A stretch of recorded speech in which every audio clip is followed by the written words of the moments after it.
Diana, you're chasing a story. You never know who's sitting next to you in a classroom. What do you got? Yeah, you never know what the universe has in store for you, but in 1 minute, your life can be flipped upside down. Listen to this. Two women went more than 30 years without knowing each other, but upon taking the same writing class at Columbia University, they found they have much more in common than they ever thought.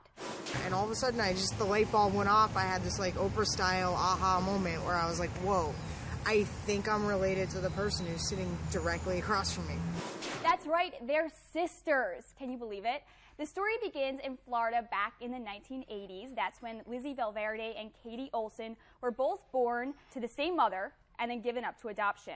They came to live vastly different lives, thousands of miles apart. Lizzie grew up in New Jersey, and Katie grew up in Florida and Iowa. They actually both knew the other existed, but Lizzie thought Katie died from a complicated birth.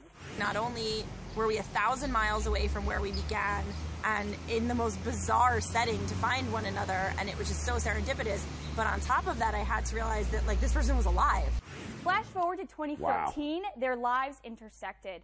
I like knowing people with interesting stories, and I liked to think that I had one.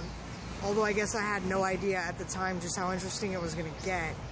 It was the first day of class. You know how it goes. Each student goes around the room saying their name, where you're from, something interesting about you. Hey, this sounds like a weird question, but is your last name ever Delgado? And when I asked that question, she kind of just thought that I was like one of her little sister's friends from high school or something. And she said, wait, why? What, are you friends with my sister Amanda? And I'm like, no, I think I am your sister. She didn't give me a second to like absorb it. She was just like, were you born in Tampa, Florida in 1979 to a woman named Leslie and given up for adoption? And I was like, whoa, whoa.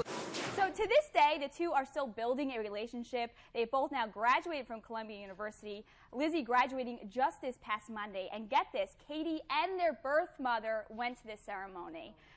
So, of course, a very happy ending, and even more to come. The two are working on a book together. No kidding. Yeah. They ought to write a book. That's great. I know, they ought to It's a write great book. story. And they were writing majors, so it's really fitting. What's the first thing they did together? They went and drank some beer. There you go. I love it. Thanks, Diana.